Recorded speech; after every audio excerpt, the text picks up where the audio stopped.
गोटे गाँव में दुईटी बिलेई रोते से दुहे भारी सांग से जुआड़े भी जाती सांग हो जाती। दिने गोटाए बिलेई गोटाए पिठा पाइला से पिठा पाई दुई जन बिलेई झगड़ा लगिले। प्रथम बिलेई कहला मु पाइछि मु अधिक नेबी। द्वितीय बिलेई ना मु अधिक नेबी। एपरी भाव में झगड़ा करुथांती।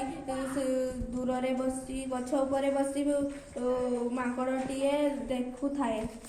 से तलकू ओह्लाई आसी कहला तुमे दुहे एठी कौन पाई बसी झगड़ा करुछ।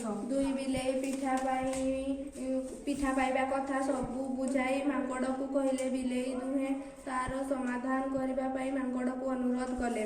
माकड़ हाँ कहला। तापरे माकड़ पिठाटिक दुई फाड़ करी देला। गोटे फाड़ बड़ एवं गोटे फाड़ सान हैला। बड़ फाड़टीरू माकड़ कामुड़ाए खाइला। अन्य फाड़टी एबे बड़ हैला। आउ थरे फाड़टी बड़ कामुड़ाए खाइदेला। एहीपरि भावे माकड़ सबू पिठा खाइदेला। बिलेई दुहे मुंड कान आउंसी सेठारू चलीगले।